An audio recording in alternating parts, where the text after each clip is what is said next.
आपको ऐसा लग रहा है जैसे सिर्फ आप ही हैं जिसकी दुआएं कबूल नहीं हो रही हैं, जिसकी तहज्जुद की नमाजें असर नहीं कर रही हैं, जिसका जिक्र असर नहीं कर रहा है। लेकिन आपको एक सच बात बताऊं कि ऐसा बिल्कुल नहीं है। आपकी दुआएं, आपकी तहज्जुद, आपका जिक्र, हर एक चीज़ एक असर रखता है।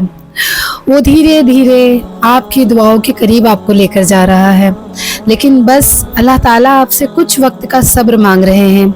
अगर वो अपना सब्र आप अल्लाह ताला को दे देंगे तो इंशाअल्लाह अल्लाह ताला आपको वो चीज़ें अता करेंगे जो आपके गुमान में भी नहीं होगी इंशाअल्लाह।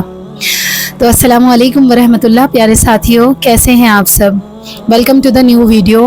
अल्हम्दुलिल्लाह, सेल्फ हीलिंग थ्रू जिक्र का आज हमारा डे 3 है। आई होप कि हमारे जो लास्ट 2 डेज थे आप लोगों ने उनके जो भी टास्क थे वो कंप्लीट किए होंगे, है ना। और अगर आपने टास्क कंप्लीट कर लिए हैं तो आप मुझे कमेंट में ज़रूर बताओ कि आपको कैसा फील हो रहा है, ठीक है। दूसरी ये चीज़ मुझे आपसे कहनी थी कि कमेंट बहुत सारे लोग देखते हैं, पढ़ते हैं। आप भी बहुत सारे लोगों के कमेंट्स पढ़ते होंगे। आप जब भी मेरी वीडियोस या फिर किसी की भी वीडियोस के नीचे किसी का भी कमेंट देखें जो कि इंसान परेशान है, वो कह रहा है कि मेरे लिए दुआ कीजिए, मैं परेशान हूँ, जो भी चीज़ें उसने लिखी है, बस उसके लिए आप एक छोटा सा काम किया कीजिए। वो ये है कि आप चाहें तो या तो उन्हें दुआ लिखकर ब्लेसिंग दे दिया करें, या फिर अगर आप नहीं लिख सकते तो उनका कमेंट पढ़ के उनको दुआ दे दिया कीजिए कि अल्लाह ताला इनके लिए आसानी करे। क्योंकि जब एक इंसान किसी दूसरे को दुआ देता है ना, तो अल्लाह ताला फिर उसके लिए भी बहुत आसानी के रास्ते खोलते हैं माशाल्लाह से। तो चलते हैं आज के हमारे टास्क की तरफ। तो आज का हमारा टास्क है वो है accept yourself as you are, ठीक है। आप जैसे भी हैं, मोटे हैं आप, मोटे हैं आप, दुबले हैं आप, काले हैं, गोरे हैं, शाय हैं, लंबे हैं, हाइट कम है, जो भी है, जैसे भी आप हैं, आपको सबसे पहले अपने आप को एक्सेप्ट करना है। आप जिस भी डायरी में ये सीरीज़ को नोट कर रहे हैं वहाँ पर एक बोल्ड वर्ड्स में आप ये चीज़ लिख लीजिए, I accept myself as I am, ठीक है। क्योंकि जैसे आप अंदर से होते हो ना, जैसा आप अंदर से महसूस करते हो वैसा ही आप दूसरों को दिखते हो, है ना। एक चीज़ आपने नोटिस की होगी कि जो चीज़ आपको सबसे ज़्यादा परेशान करती है, जैसे अगर आप का वज़न थोड़ा बढ़ा हुआ है और अगर आप उसमें अनकंफर्टेबल फील कर रहे हैं किसी के सामने, तो कोई ना कोई आपको उस बारे में एडवाइस ज़रूर दे देता है कि अजवाइन का पानी पी लो, ज़ीरे का पानी पी लो, दुबले हो जाओगे, दालचीनी का पानी पी लो। लेकिन अगर जो इंसान अपनी हेल्थ पर कंफर्टेबल रहता है तो उसको कोई भी मशवरा नहीं देता। लोग कहते हैं कि जब इसको कोई प्रॉब्लम नहीं है तो फिर हम कौन होते हैं एडवाइस देने वाले, है ना। तो हमेशा अपने आप को जैसे आप हो वैसा आपको अपने आप को एक्सेप्ट करना है। अगर आप नेगेटिव हो, अगर आप गुस्सैल हो, अगर आप चिड़चिड़े हो गए हो, हर चीज़ में अपने आप को एक्सेप्ट करना है। यहाँ पर ये मैं नहीं कह रही हूँ, सबसे इम्पोर्टेंट पॉइंट की बात जो आपको ध्यान रखनी है, यहाँ पर मैं ये नहीं कह रही हूँ कि अगर आपको आपकी नेगेटिविटी है आपके अंदर गुस्सा है, चिड़चिड़ापन है, तो आपको उस चीज़ को वैसा ही रहने देना है। नहीं, अगर आपके अंदर ये चीज़ है, ये बुराइयां हैं, तो पहले इनको एक्सेप्ट करो, फिर इनको ठीक करने की कोशिश करना है, ठीक है। हम क्या करते हैं ना, हम अपने आप को बहुत हकीर समझ लेते हैं। हम हमारे आसपास के लोगों को देखते हैं, किसी की हमसे अच्छी हेल्थ है, किसी का हमसे अच्छा रंग है, किसी का हमसे अच्छे फीचर्स हैं, किसी का हमसे अच्छी बॉडी है, तो हम बहुत ज़्यादा डिमोटिवेट हो जाते हैं और हम खुद को बहुत ज़्यादा कमतर, बहुत ज़्यादा हकीर समझने लगते हैं। हम ऐसा सोचते हैं कि दुनिया में सबसे ज़्यादा बुरे हम ही हैं। लेकिन आपको एक चीज़ बताऊं कि हमारे एक बुज़ुर्ग हैं सैयद वासिफ़ अली वासिफ़, वो फरमाते हैं कि तिनके को भी ना हकीर मत जानो, नहीं तो आँख में पड़ सकता है। यानी अगर एक तिनका है उसको भी आप हकीर जान रहे हैं तो वो भी आपको नुकसान दे सकता है। तो आप कैसे खुद को बुरा मान सकते हैं, है ना। क्योंकि आपको किसने तख्लीक किया है? आपको अल्लाह ताला ने तख्लीक किया है ना। आपको पता है कि आप इस दुनिया में आने से पहले कहाँ थे? जब आप पैदा नहीं हुए तो उससे पहले आप कहाँ थे? हर इंसान तख्लीक में आने से पहले अल्लाह ताला के हुस्ने ख्याल में था। तो माशाल्लाह आप खुद को हकीर समझ के, खुद को कमतर समझ के अल्लाह ताला की तख्लीक में गलती निकाल रहे हैं, नाउज़ुबिल्लाह।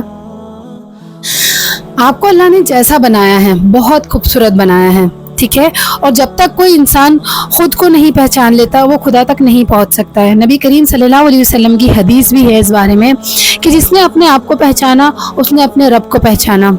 तो पहले खुद को पहचानना ज़रूरी है और ख़ुद को पहचान के कबूल करना ज़रूरी है। तभी आपकी लाइफ इंशाल्लाह चेंज होगी। तो आपको समझ आ गया आज आपको क्या करना है, accept yourself as you are. उसके साथ ही आपको आज एक चैलेंज देती हूँ।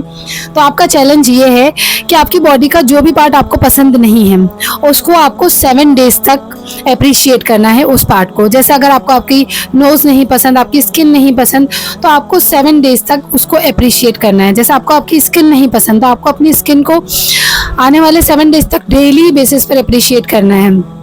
जब आप अपनी स्किन को अप्रिशिएट करने लगेंगे तो आप देखेंगे कि नेक्स्ट 7 डेज के अंदर कोई ना कोई आपको आपकी स्किन के बारे में कॉम्प्लीमेंट देके चला जाएगा इंशाल्लाह। तो इस पर गौर कीजिएगा। और अगर आप इस चैलेंज को एक्सेप्ट कर रहे हैं तो आप किस चीज़ को कॉम्प्लीमेंट देंगे आप कमेंट में ज़रूर बताइए, ताकि बाकी लोग भी उससे आइडिया ले सकें। ओके, अब उसके बाद जो हमारा दूसरा टास्क है आज के दिन का वो है एक्सेप्टेंस लेटर। ठीक है, जैसा मैंने बताया सबसे पहले खुद को एक्सेप्ट करना है, उसके बाद खुद को एक्सेप्टेंस लेटर लिखना है। लेटर में आप लिख सकते हैं I accept myself as I am. हाँ, मेरे अंदर कुछ गलत आदतें हैं, मैं बहुत जल्दी गुस्सा हो जाती हूँ। हाँ, मुझे मेरा रंग नहीं पसंद है। हाँ, मैं चिड़चिड़ी हो गई हूँ, लेकिन मुझे अपने आप की ये सारी आदतें अब ठीक करनी है, मुझे अपने आप को बदलना है। हाँ, मेरे अंदर गुस्से की बहुत ख़राब आदत है, लेकिन जब मैं किसी पर गुस्सा कर लेती हूँ तो मुझे उसके बाद बहुत ज़्यादा गिल्टी फील होता है, बहुत बुरा लगता है। तो मैं क्यों ऐसा काम करूं जो कि मुझे बाद में बुरा फील करना पड़े। इसीलिए अब मैं अपने गुस्से की आदत को ठीक करूंगी इंशाल्लाह, और अल्लाह ताला की पसंदीदा इंसान बनने की पूरी कोशिश करूंगी। अब इस लेटर में मैंने आपको बेसिक लेटर बताया है। आपके अंदर जो जो कमियां आपको लगती हैं, जो जो बुराइयां आपको लगती हैं, वो सारी ही चीज़ें आप इस लेटर में अपने साथ लिख सकते हैं। ठीक है, जब आप ये लेटर लिखेंगे ना तो आपको बहुत ज़्यादा अच्छा लगेगा। सबसे पहली चीज़, जब आप ये लेटर लिखोगे तो आप बहुत ज़्यादा रिलैक्स फील करोगे, बहुत ही अच्छा फील करोगे। आपको ऐसा लगेगा कि जैसे आपको किसी ने हग कर लिया है, किसी ने एक्सेप्ट कर लिया है, आप खुल गए हो, आपको किसी ने बहुत खुशी दे दी है। तो आपको ये लेटर ज़रूर लिखना है। ठीक है, और इसका इतना बड़ा फ़ायदा ये है कि जो लोग आपको सलाह देते रहते हैं ना कि आपको ऐसा होना चाहिए, तुम्हारे अंदर ये चीज़ ख़राब है, तुम्हें वैसा होना चाहिए, या फिर खुद आप अपने अंदर उधर घूम में लगे रहते हो कि मुझे ऐसा होना चाहिए था, मुझे उसके जैसा होना चाहिए था, मुझे इसके जैसा होना चाहिए था, ये सारी चीज़ें आपके अंदर से निकल जाएगी और आप एक कॉन्फिडेंट इंसान बन जाओगे इंशाल्लाह। ओके, उसके बाद आज का हमारा जो दूसरा टास्क है वो ये है कि आपको 2 रकात नमाज सलातुन हाजत पढ़नी है, इस नियत के साथ कि मुझे अल्लाह ताला से अपनी दोस्ती पक्की करनी है। ठीक है, इंशाल्लाह जब आप ये नमाज पढ़ोगे ना तो आपको बहुत ही ज़्यादा सुकून, दिल आपका ऐसा लगेगा जैसे आसमानों में उड़ रहा है। आपको नियत करनी है अल्लाह ताला से कि अल्लाह ताला मैं ये नमाज इसलिए पढ़ रही हूँ कि मुझे आपकी दोस्ती चाहिए, मुझे आपका साथ चाहिए। आई नो मुझसे बहुत सारी गलतियाँ हो जाती हैं, मैं गुनहगार हूँ, बहुत ज़्यादा ख़ताकार हूँ, लेकिन अल्लाह ताला मेरी वो ख़ताएँ, मेरी वो गलतियाँ मुझसे दूर कर दें, लेकिन आप मुझसे दूर कभी मत होइए। अल्लाह ताला मेरी दोस्ती को एक्सेप्ट कीजिएगा, मैं आपके लिए ये नमाज़ पढ़ रही हूँ। इंशाल्लाह जब आप ये नमाज़ पढ़ेंगी ना आप बहुत अच्छा फ़ील करेंगी। यहाँ पर एक चीज़ इम्पॉर्टेंट बता दूँ, वो ये कि कुछ लोग सवाल करेंगे कि क्या ये बिदअत है, ये तो बिदअत है, आप नमाज में इस तरह चीज़ बता रही हैं। तो बिदअत में और नॉर्मल एक इस्लामिक रूटीन को फॉलो करने में बहुत फ़र्क होता है। मैं आपको फ़र्क समझा देती हूँ। बिदअत किस चीज़ को कहा जाता है? बिदअत उस चीज़ को कहा जाता है जो कि हमारे नबी सल्लल्लाहु अलैहि वसल्लम से मुंसलिक की जाए, ये कहा जाए कि ये हमारे नबी सल्लल्लाहु अलैहि वसल्लम किया करते थे। लेकिन यहाँ पर हम इस चीज़ को एक सिंपल नमाज अदा कर रहे हैं, सलातुन हाजत, जैसे हम दुनियावी हाजत के लिए पढ़ते हैं ऐसे ही हम सलातुन हाजत अल्लाह ताला की मोहब्बत के लिए पढ़ रहे हैं। ओके, आई होप आपको क्लियर हो गया होगा। उसके बाद आज का जो तीसरा टास्क है वो ये है कि आपको अपनी एक फ़ोटो लेनी है, जो कि अगर गर्ल्स मेरे साथ देख रही हैं तो उनको ख़ास तौर पे इसमें एक चीज़ का ध्यान रखना है कि अपनी निकाब वाली फ़ोटो आपको लेनी है एंड देन उसको अपने व्हाट्सएप के स्टेटस पे लगाना है। ठीक है, एंड देन उसके साथ आपको लिखना है अल्हम्दुलिल्लाह I am blessed with everything. जब आप ये स्टेटस लगाओगे ना तो आप तो खुश होगे ही होगे, आपके आसपास के जो लोग हैं ना वो सोचेंगे कि इसको ऐसा क्या मिल गया है। वो शायद आपसे पूछेंगे नहीं, लेकिन दिल में कहीं ना कहीं वो सोचेंगे ज़रूर कि इसको कौन सा ख़जाना मिल गया है।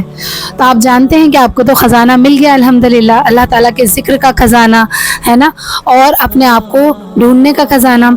तो इंशाल्लाह आप ये सारे टास्क कंप्लीट करेंगे। पिछले जो 2 डेज़ के टास्क थे आपको वो भी कंप्लीट करने हैं, ओके। और ये वाले टास्क भी आप साथ लेके चलने हैं इंशाल्लाह।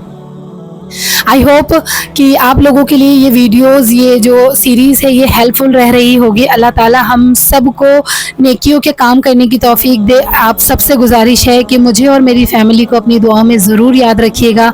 जल्द ही मिलेंगे नेक्स्ट वीडियो के साथ, तब तक के लिए फ़ी अमानिल्लाह।